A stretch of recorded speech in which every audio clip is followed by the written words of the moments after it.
News, सच जरूरी है। नमस्कार दर्शकों, ये है MNS न्यूज नेटवर्क। मैं हूं आपके साथ आरती। आइए देखते हैं आज की कुछ खास खबरें। कर्नाटक में कैबिनेट विस्तार से पहले दिल्ली में सोनिया राहुल से मिले सिद्धारमैया। 26 मई राज्य में मंत्रिमंडल विस्तार पर चर्चा के लिए पार्टी के वरिष्ठ नेताओं से मुलाकात के एक दिन बाद कर्नाटक के मुख्यमंत्री सिद्धारमैया ने शुक्रवार को पार्टी के पूर्व अध्यक्ष सोनिया गांधी और राहुल गांधी से उनके आवास पर मुलाकात। बुधवार शाम राष्ट्रीय राजधानी पहुंचे सिद्धारमैया। बेंगलुरु में पिछले शनिवार को मुख्यमंत्री पद की शपथ लेने के बाद पहली बार सोनिया गांधी से मुलाकात की। तीन नेताओं के बीच बैठक 30 मिनट से अधिक समय तक चली। इस दौरान उन्होंने राज्य के लोगों से पार्टी द्वारा किए गए वादों को पूरा करने और शासन पर ध्यान केंद्रित करने पर भी चर्चा की। यह भी पता चला है कि नेताओं ने राज्य में मंत्रिमंडल विस्तार पर चर्चा की। गुरुवार को सिद्धारमैया ने अपनी डिप्टी DK शिव कुमार के कर्नाटक प्रभारी रणदीप सिंह सुरजेवाला और पार्टी महासचिव संगठन के C वेणुगोपाल मंत्रिमंडल विस्तार पर चर्चा की। सुरजेवाला और वेणुगोपाल के साथ सिद्धारमैया और शिव कुमार की बैठक के दौरान कम से कम 20 से 24 नामों पर चर्चा हुई। सूत्रों ने कहा कि 20 से 24 और मंत्री शनिवार को पूर्वाह्न 11:30 बजे के बीच करीब शपथ लेंगे। हालांकि वरिष्ठ पार्टी के नेताओं ने इस संबंध में कुछ नहीं कहा। शनिवार को सिद्धारमैया के मुख्यमंत्री व DK शिव कुमार के उप मुख्यमंत्री के रूप में शपथ लेने के अलावा 8 और मंत्री G परमेश्वर, KH Muniyappa, KJ George, MB पाट, जारकीहोली, प्रियंका खड़से, रामलिंगा रेड्डी और BZ जमीर अहमद खान ने भी शपथ ली थी। हालांकि उनमें से किसी को भी अभी तक कोई पोर्टफोलियो आवंटित नहीं किया गया है। सूत्रों ने कहा कि कांग्रेस को कैबिनेट आवंटन में संतुलन बनना होगा, क्योंकि उसे विभिन्न समुदाय की मांगों को संतुलित करने की जरूरत है। राजनीतिक रूप से महत्वपूर्ण लिंगायत समुदाय को कैबिनेट में अधिक स्थान मिलने की उम्मीद जताई जा रही है। आइए देखते हैं अगली खबर की तरफ। नए संसद भवन के उद्घाटन समारोह पर अब सांसद नवनीत राणा बोली, मुझे समझ नहीं आता कि विपक्ष। नए संसद के उद्घाटन समारोह पर सियासत जारी है। PM नरेंद्र मोदी के हाथों नए संसद भवन का उद्घाटन कराए जाने को विपक्ष राष्ट्रपति द्रौपदी मुर्मू का अपमान बता रहा है। इसी बीच अमरावती के निर्दलीय सांसद नवनीत राणा ने संसद भवन के उद्घाटन को लेकर बड़ा बयान दिया है।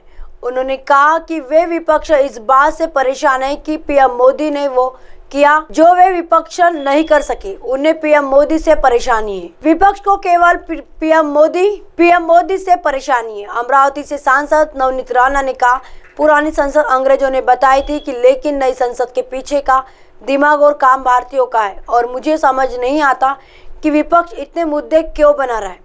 विपक्ष इस बात से परेशान है कि PM मोदी ने वो किया जो वे नहीं कर सके। उन्हें PM मोदी से परेशानी है। संसद भवन के उद्घाटन समारोह में जाने को लेकर उन्होंने कहा कि हम पूरे दिल और इच्छा के साथ उद्घाटन समारोह में जाएंगे और जो नहीं जा पा रहे वह टीवी के सामने बैठकर उस पवित्र मंदिर के उद्घाटन को देखेंगे। 21 विपक्षी दलों ने किया संसद के उद्घाटन समारोह का बहिष्कार।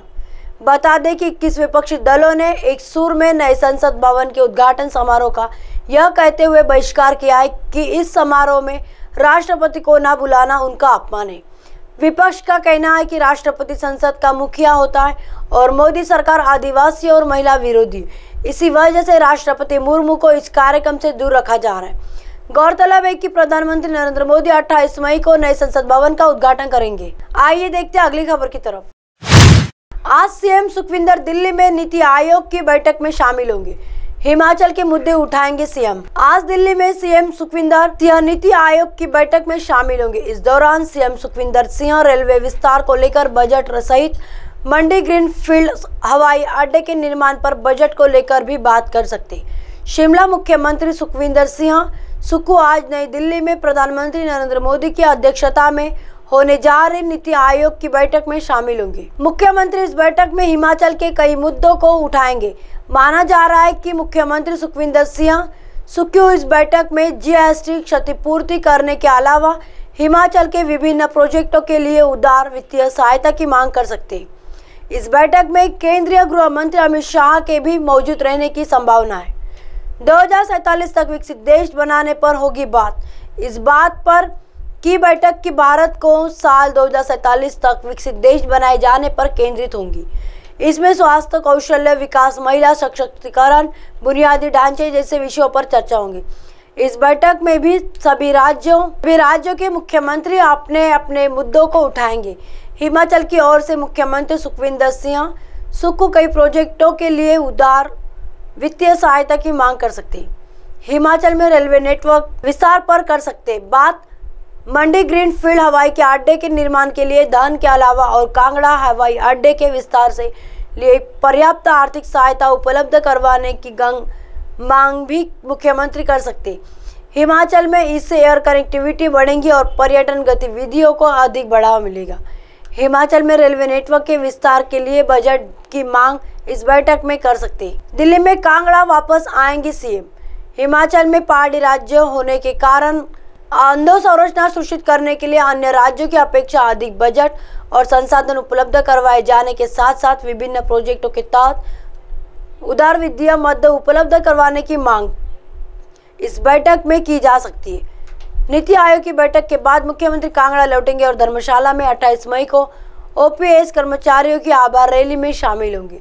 कांगड़ा में फिर दिल्ली जाएंगे सीएम सुखविंदर सिंह। इसके बाद मुख्यमंत्री का फिर से एक दिन के दिल्ली दौरे पर जाने का कार्यक्रम है।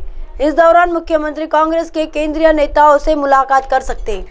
माना जा रहा है कि इस दौरान कैबिनेट विस्तार के साथ साथ सरकार के विभिन्न निगमों और बोर्डों के अध्यक्ष उपाध्यक्ष के पद पर तैनाती को लेकर चर्चा हो सकती है। अब आप हमारे चैनल को आपके मोबाइल पर भी देख सकते हैं। मोबाइल ऐप पर देखने के लिए प्ले स्टोर से MNS news TV app download करें।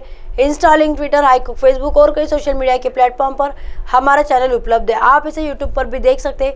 आप हमारे चैनल को लाइव भी देख सकते हैं www.mnsnewstv.com पर।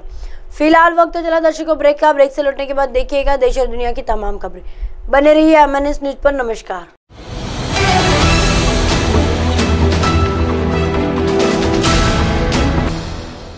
ये है MNS न्यूज नेटवर्क और आप देख रहे हैं MNS न्यूज।